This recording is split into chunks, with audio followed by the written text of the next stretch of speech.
하나님의 말씀은 로마서입니다. 로마서 8장 26절에서부터 28절까지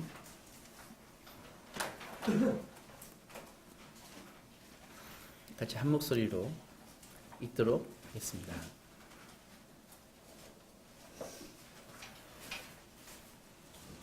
시작. 이와 같이 성령도 우리의 연약함을 도우시나니 우리는 마땅히 기도할 바를 알지 못하나 오직 성령이 말할 수 없는 탄식으로 우리를 위하여 친히 간구하시느니라. 마음을 살피시는 이가 성령의 생각을 아시나니 이는 성령이 하나님의 뜻대로 성도를 위하여 간구하심이라. 우리가 알거니와 하나님을 사랑하는 자 곧 그의 뜻대로 부르심을 입은 자들에게는 모든 것이 합력하여 선을 이루느니라. 아멘.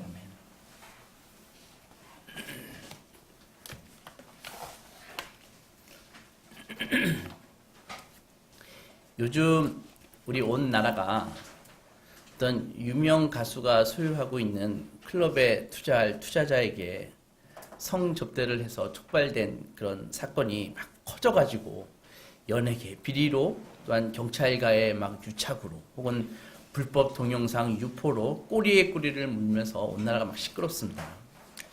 왜 그 가수는 이렇게 접대를 했을까요? 그것은 투자가 필요하고 청탁이 필요하기 때문입니다.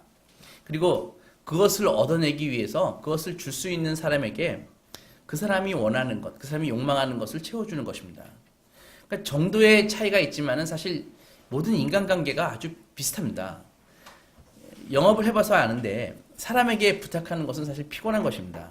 그리고 부작용도 어마어마하게 많습니다. 그리고 왜냐하면은 사람은 항상 대가를 요구하기 때문입니다. 그리고 그 대가라는 것이 대부분 그들의 욕망을 채우는 것이죠.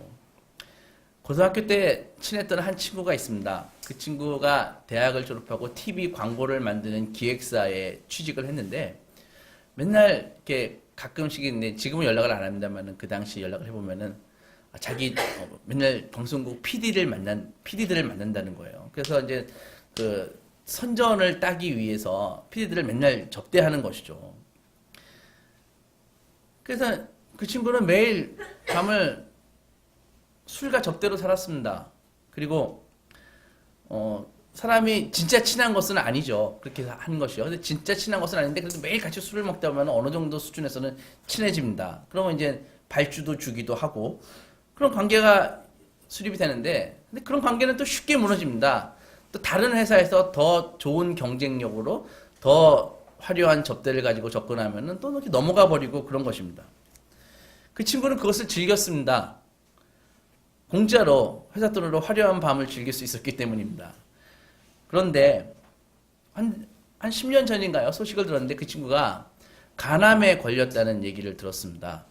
그리고 사경을 헤매게 된 신세가 되었는데 근데 더 지난 다음에 소식을 들으니까 죽지는 않았는데 거의 뭐 몸이 망가진 상태로 살아간다고 들었습니다. 이렇게 세상에서 무언가를 얻기 위해서는요 반드시 대가를 지불해야 됩니다. 성도들은 무엇을 얻는 것을 기도라 그러지 않습니까? 기도에서도 어느 정도 대가가 있어야 되는 것입니다. 성도는 하나님을 믿는 사람이죠. 그렇지만 하나님과 친밀한 성도는 많지 않은 것 같습니다. 그냥 하나님을 아주 멀리 계시는 분으로 아는 사람들이 많이 있습니다. 그러니까 성도는 기도함으로써 하나님과 대화하고 교제하는 존재다. 다 알고 있는 사실이죠. 그리고 기도를 통해서 하나님을 경험하는 존재다라는 거 다 알고 있습니다. 그러나 정말 아시는가요? 성도가 기도할 때 무슨 일이 일어나는지 생각해 본 적이 있습니까? 한번 생각해 보십시오. 사람이 기도한다고 하나님이 들으실까요? 하나님은 우리가 알다시피 사랑의 하나님입니다. 어떠한 우리의 죄도 용서하시는 하나님이시죠. 근데 우리가 간과하고 있는 것은 하나님이 거룩하신 하나님이라는 것입니다. 그러면 인간이 하는 그 기도, 그 죄 많은 인간이 죄가 다 섞여 있는 그 기도를 하나님께서 받으실 수 있습니까? 받으실 수 없습니다. 받으실 수 없는 거예요. 그러니까 거기에 뭔가 중간에서 뭔가 우리가 알지 못하는 그 처리가 있지 않고는 그 인간이 하는 그 죄 많은 기도를 하나님께서는 받으시지 못하시죠. 받으시지 않으시죠. 우리는 한번 그것을 생각해 보자는 것입니다. 성도가 기도할 때 무슨 일이 일어날까요? 성도는요, 기도를 통해서 하나님을 만난다 그러는데 성도가 기도할 때 삼위 하나님께서 다 역사를 하십니다. 신앙이 연륜이 쌓여가고요. 인생을 살면서 고난도 좀 겪고 또 많은 일들을 경험하면서 인생에 많은 문제들이 있는데 내린 결론은 그렇습니다. 세상에 기도만큼 이 효율적인 게 또 있을까? 기도만큼 효율적인 게 또 있을까? 이런 생각을 하게 됩니다. 깨닫게 됩니다. 그러니까 인간에게 무엇인가를 말하고 부탁하는 것은 점점 더 힘들어지고 사실 좀 치사합니다. 그죠? 그리고 부작용도 많이 있습니다. 사람에게 부탁하는 것은요. 그래서 점점 인간에게 부탁하는 것 하지 않게 됩니다. 물론 기도는 하나님께 단순히 부탁하고 무엇을 얻어내기만 하는 그런 행위는 아니죠. 그러니까 성도가 기도할 때 삼위 하나님께서 들으시고 역사하신다고 가르치는데 기도할 때요, 하나님이 역사하신다는 것은 삼위 하나님이 역사하신다는 것은요, 정말 인간의 처지를 알면 정말 놀라운 것입니다. 하나님과 죄 많은 우리의 격차를 한번 생각해 보십시오. 격차를. 정말 그것을 정직하게 생각해 보면은 인간의 기도를 하나님이 들으신다는 것은 정말 황송하고 정말 놀라운 일입니다. 정말 그 은혜에 대해서는 시편 기자처럼 고백할 수밖에 없습니다. 사람이 무엇이간데 주께서 나를 생각하시며 인자가 무엇이간데 주께서 나를 권고하시나이까. 이 고백에는 사실 할 게 없다는 것이죠. 그러면은 기도를 받으시는 성부 하나님 이외에 성령 하나님과 성자 하나님께서는, 성자 예수님께서는 어떻게 역사하실까 한번 생각해 보겠습니다. 먼저 성령 하나님은요, 성도들로 하여금 기도하게 하십니다.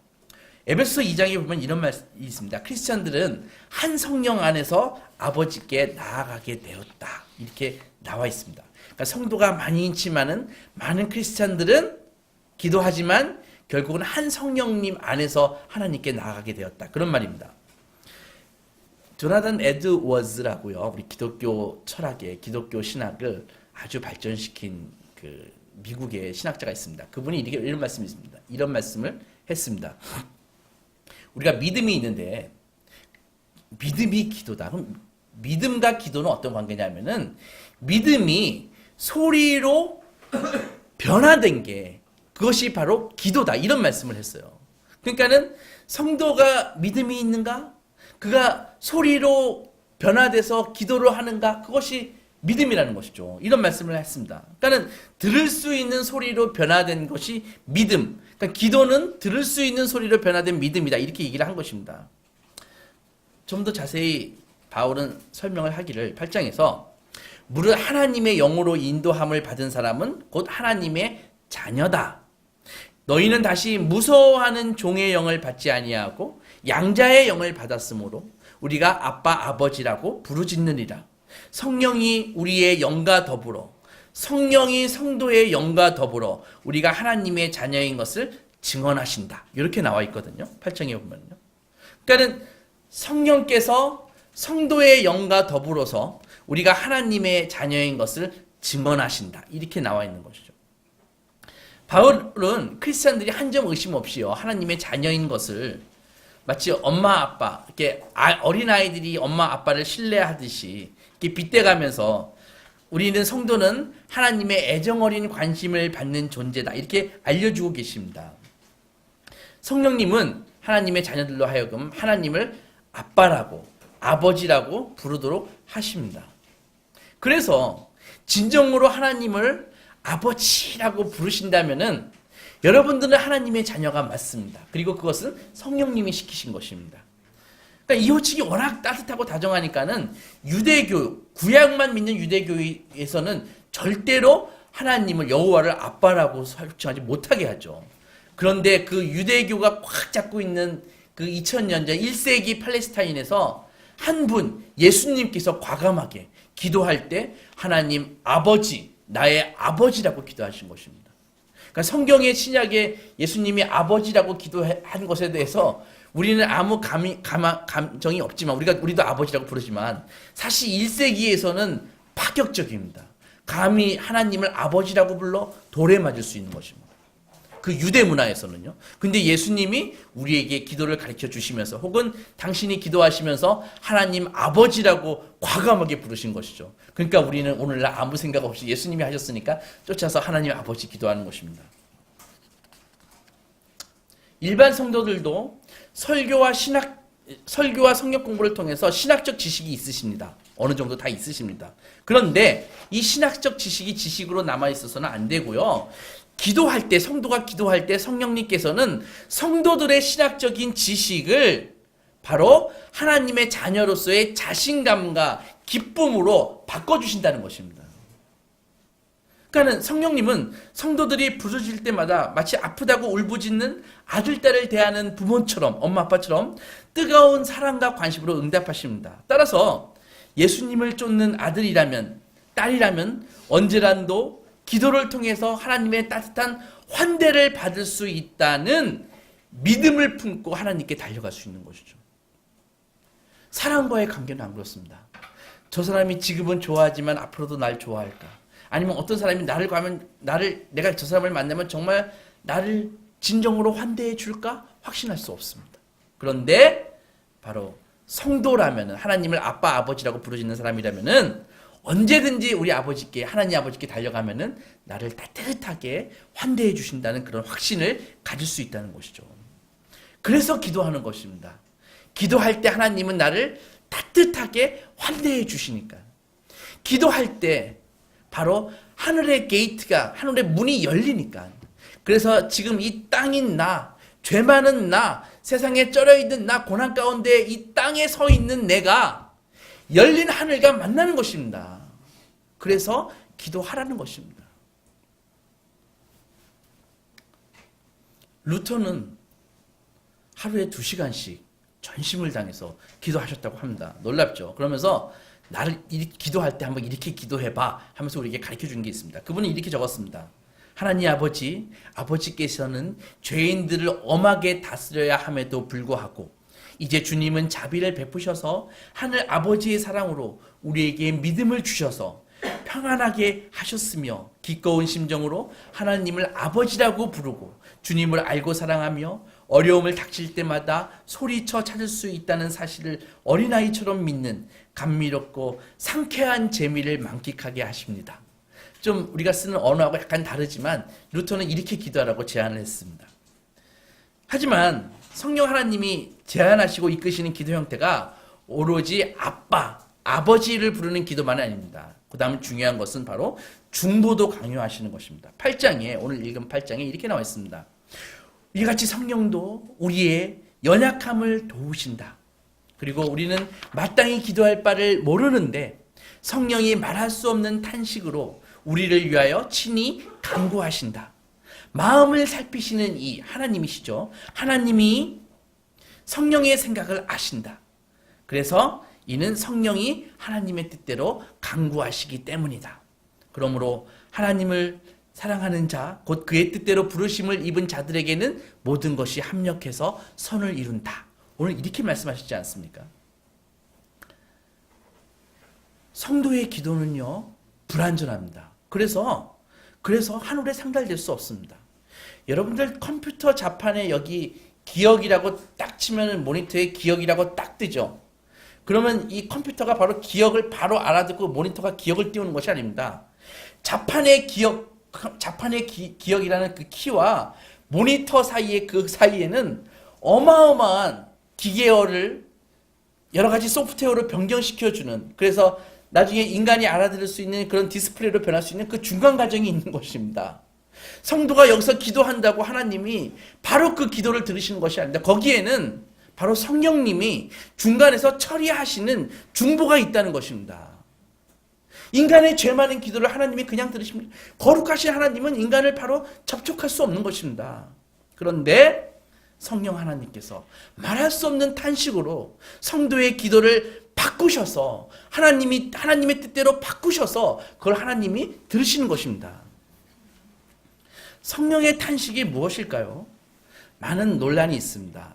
그런데 많은 사람들이 성도가 필사적인 심정으로 막 기도할 때 성령님이 도우신다는 뜻으로 해석하는 분들이 있습니다. 그런데 성도가 반드시 이렇게 확 막바지에 몰린 상태로만 기도합니까? 우리가? 그렇지는 않죠. 그러면 이 성령께서 말할 수 없는 탄식으로 중보하신다는 게 무엇일까요? 말할 수 없는 탄식이 무엇일까요? 이것은요, 이런 것입니다. 말이 어렵지만 충족되지 못한 목마름을 품은 채 성도가 장차 나타날 영광을 기다리는 인간의 처지 전반을 얘기합니다. 설명을 드릴게요. 충족되지 못한 목마름이라는 게 무엇일까요? 성도에게. 이런 것입니다.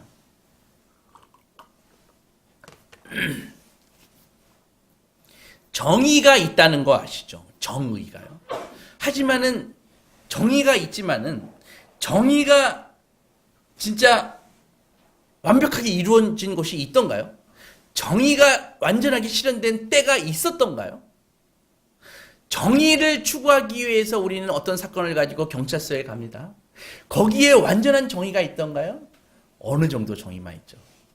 정의를 구하기 위해서 우리가 재판장에 가죠. 법원에 가죠. 거기에 100% 정의가 있던가요? 그렇다면 왜 지금도 많은 법관들이 가끔씩 경찰에 잡혀가죠? 그죠? 어느 정도 정의가 있는 것입니다. 그러니까는 우리가 정의가 있다는 것도 알고 정의를 추구하지만 정의는 마치 모래를 쥔 손처럼 정의가 줄줄줄줄 흘러내리는 것입니다. 우리는 사랑을 압니다. 사랑을 알죠? 가장 가까운 사람과 사랑하는 건 너무나 당연하지 않습니까? 근데 사랑이 우리 손에 쥐어지던가요?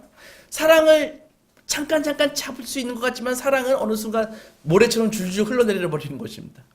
건강이 있다는 거 아시죠? 우리가 건강을 찾기 위해서 노력하죠. 건강식품도 먹고 운동도 합니다. 건강을 그러나 손에 쥘 수 있던가요? 결국은 시간과 노화에 사로잡혀서 건강도 줄줄줄 세워버리는 것입니다. 죽음에 삼켜버리는 것입니다. 이런 것입니다. 그러니까는 그 차이가 바로 성도의 갈망이라는 것이죠. 그 차이가 이루어지는 것은 결국 하늘문이 열려야 이루어지는 것입니다. 결국 우리가 진정으로 원하는 정의나 사랑이나 건강이나 육신의 부활이나 행복 이런 것들은 인간의 노력으로 주어지는 것이 아닙니다. 하늘의 문이 열려야, 헤븐 게이트가 열려야 거기서 내려오는 것이죠. 궁극적으로서는 예수 그리스도께서 재림하셔서 하나님의 나라가 이 땅에 임해서 새 나라와 새 땅이 될 때, 이 땅이 천국이 될 때 그때 이루어지는 것입니다.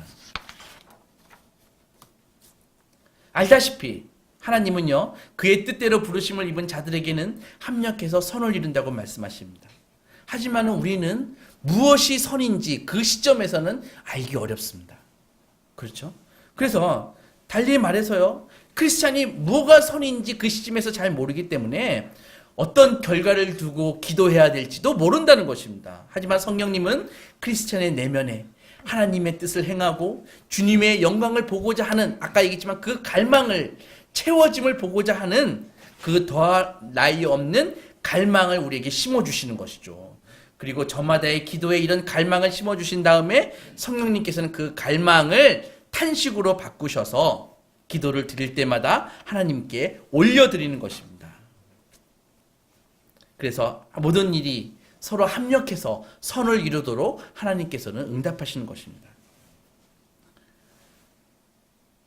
다시 정리하면요, 성령님께서는 성도의 기도를 하나님이 받으시기에 합당한 버전으로 바꿔가지고 올려드리시는 것이죠. 그래서 기도는 한 사람 한 사람의 삶을요, 하나님이 원만하게 이끌고 계시고 나쁜 일로 결국은 유익한 일로 변화되고 좋은 선물들을 우리가 받고 있는데 그걸 걷어가지 않으시고 앞으로 더 멋진 미래와 더 아름다운 날이 올 거라는 것을 확인시켜주는 도구가 기도입니다. 그러므로 자신의 미래가 밝다는 것을 어떻게 합니까? 기도해야 알 수 있습니다.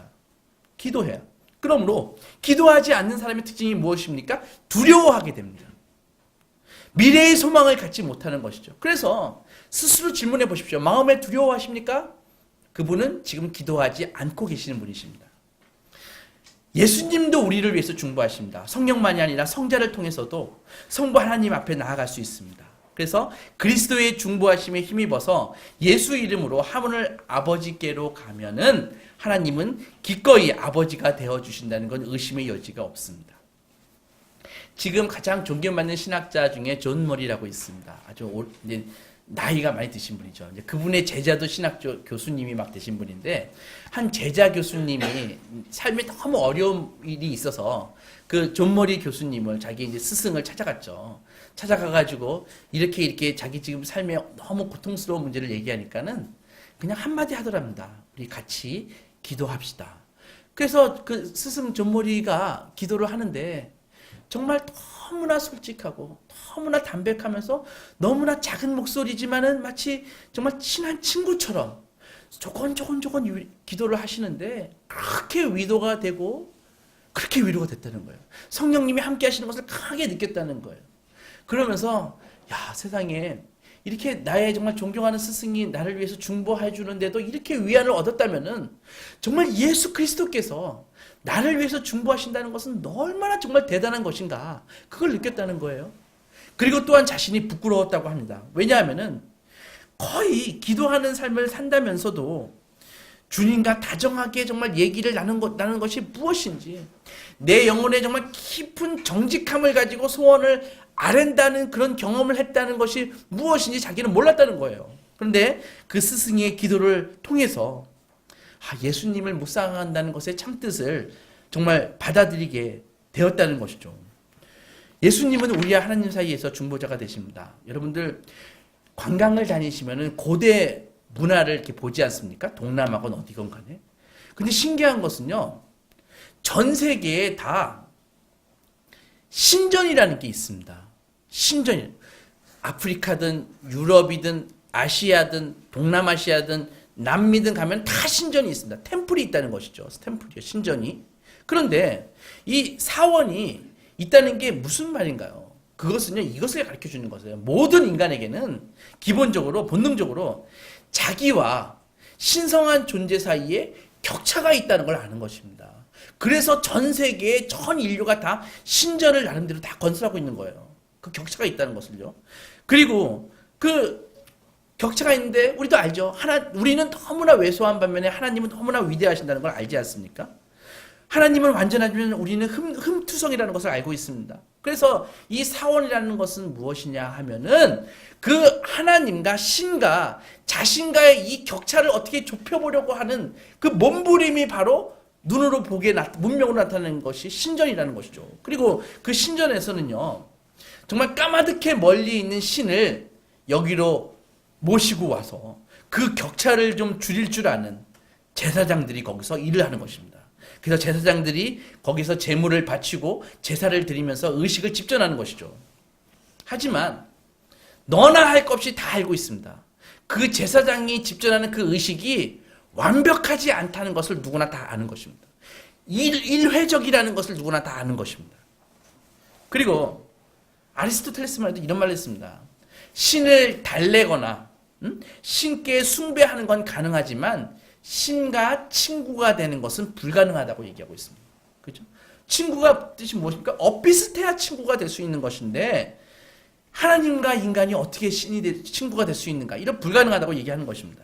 하지만 크리스찬들은요, 아까도 얘기했지만 중보자가 계시는 것이죠. 지극히 높으신 정말 완전한 제사장이 계시는 것이죠. 만약에 인간 제사장 같으면은 사람들이 저 인간 제사장을 통해서 드리는 제사는 일회성이야, 굉장히 제한되어 있어, 그 틈을 완벽하게 메꿀 수 없어, 우리가 알지만은 정말 완전한 제사장이 계시다면은 그 틈은 메꿔질 수가 있는 것이죠. 바로 그분이 우리 주 예수 그리스도이시고 그분이 범사의 형제들과 같이 대심이 마땅하다고 성경에 나와 있습니다. 그래서 우리의 대제사장 대신 예수 그리스도는 우리의 연약함을 동정하지 못하실 리가 아니다라고 히브리서에 나와 있죠. 그리고 모든 일에 우리와 똑같이 시험을 받으신 자로되 죄는 없으시다고 히브리서에 나와 있습니다. 그래서 그 결과로 우리는 은혜의 보좌 앞에 담대히 나갈 수 있다고 나와 있는 것이죠. 사실 사도가 이 글을 쓰면서요, 참 어처구니 없다 이렇게 생각했을 수도 있습니다. 많은 철학자들과 종교 지도자들이 다들 그렇듯이 어떻게 하나님과 인간이 절친한 친구가 될 수 있는가? 그것이 가능한 이유는 바로 하나님이 인간이 되셨기 때문입니다. 그래서 인간이 하나님과 친구가 될 수 있는 것이죠. 우리와 똑같이 유한한 존재가 되어서 고난과 죽음을 다 겪으신 것이죠.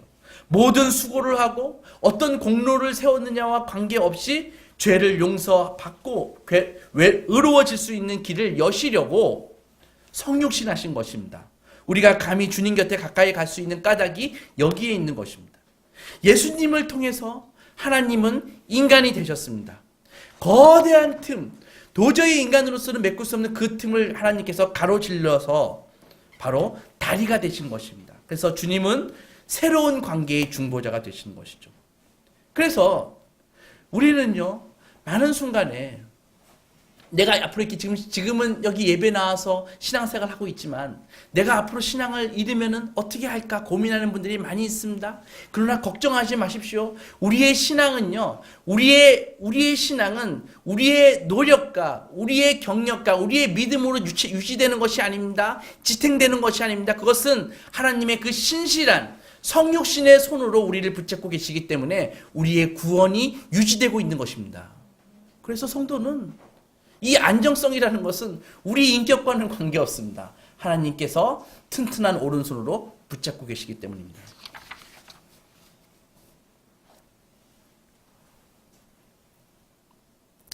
하나님의 보좌 앞에 담대히 나아갈 수 있는 것 정말 놀라운 것입니다. 그래서요.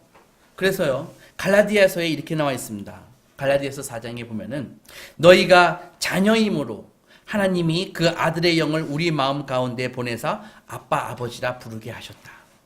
그러니까 하나님을 아버지라고 부를 수 있는 것은요, 예수의 영이 우리 안에 있기 때문에, 하나님의 아들이 영이 우리 안에 있기 때문에 우리가 하나님의 자녀인 줄 알고 하나님을 아버지라 부를 수 있다. 그런 것입니다. 그러므로 이후로는 종이 아니고 아들이니 아들이면 하나님으로 말미암아 유업을 받을 것이다. 여러분들 가끔 뉴스에서 많은 재산을 물려받은 재벌 2세를 부러워하는데 부러워하지 마십시오. 우리에게는 하나님이 남겨주신 유산이 있습니다. 새하늘과 새 땅이 임할 때 우리는 주 안에서 10거울, 5거울, 1거울 다스리는 그 유업을 받으실 것입니다. 하나님의 자녀이기 때문에요. 이제는 너희가 하나님을 알 뿐 아니라 더욱이 하나님이 아신 바 되었거늘 이렇게 나와 있습니다. 이른바 하나님을 아는 경험이 이런 것입니다.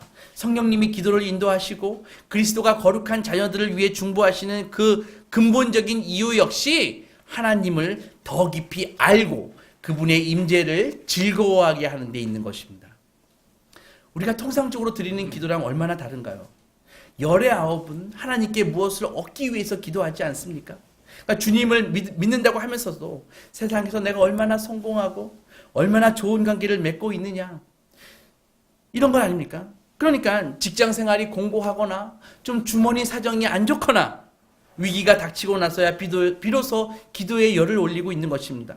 만사가 순조롭다고 생각하고 내가 소중한 것들이 좀 잘 지켜지고 있다고 생각하면은 무릎 꿇지 않습니다. 뿐만 아니라 무릎 꿇는다고 해도 기도가 몸이 건조해지는 것이죠. 이것저것 해달라고 간청하는데 큰 시간을 주로 거기에 요청하고, 그리고 뭔가 크게 잘못한 거 있을 때 잠깐 회개하고 이런 것 아닙니까?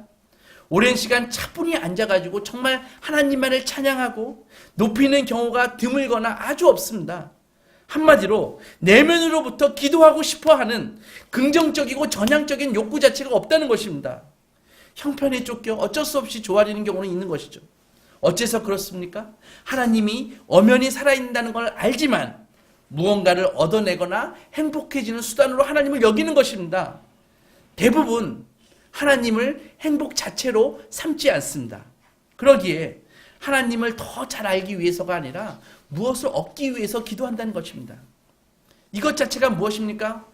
자기 힘으로 무언가를 얻어보려고 하는 것이죠. 무언가를 자기 힘으로 구원을 이끌어보려는 것입니다. 뭔가 대가를 좀 지불하고 하나님께서의 복을 이끌어보려고 하는, 그것도 자기의의 일종인 것입니다.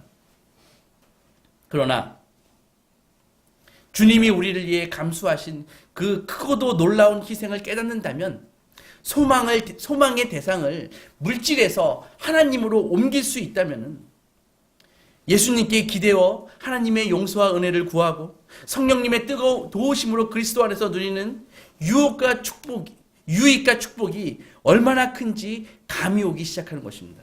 그때부터는 하나님이 어떤 분인지 속속들이 알고 소망이 간절하다 못해 막 간절해지는 것이죠. 하나님을 알고자 하는 소망이 막 간절해지는 것입니다. 거룩한 사랑과 배려를 받는데 온통 마음이 가서요. 세상의 그 지위 따위는 거의 빛이 바리고 의미가 없습니다. 주님 안에서 기쁨을 누리고자 하는 일에 가장 만족스럽고 그 일을 가장 고상하게 여기기 시작하게 됩니다. 주님이 완성하신 율법을 보십시오. 죄를 용서하시는 그분의 음성을 들으십시오. 하나님의 말씀이 자기 존재 깊숙이 뿌리를 내리고 거기서 있지 않으면은 그냥 그게 아니라 머리에 그냥 맴돌 뿐이라면은요. 그 믿음으로 받아들인 것이 아닙니다. 그러니까는 사실 이 무엇을 알려주는 것보다 마음속에 확신을 갖게 하는 게 정말 어려운 것입니다. 그런데 믿음이 마음에 복음이 뿌리를 내리면 진짜로 복음이 뿌리를 내리면 하나님 앞에서요. 한 점 이지러짐이 없는 행복을 누리게 됩니다. 그런 경험이 없는 사람들은요. 사실 헌신도 진실하게 헌신할 수가 없는 것입니다. 정말 하나님을 진짜 깊이 알고 섬기고자 하는 갈망이 없으면은 정말 하나님을 제대로 섬길 수가 없는 것입니다. 심중에 복음이 없는 사람들은요. 벌을 받지 않을까 이렇게 생각을 하죠. 두려움에서 교회에 나오는 사람도 있습니다.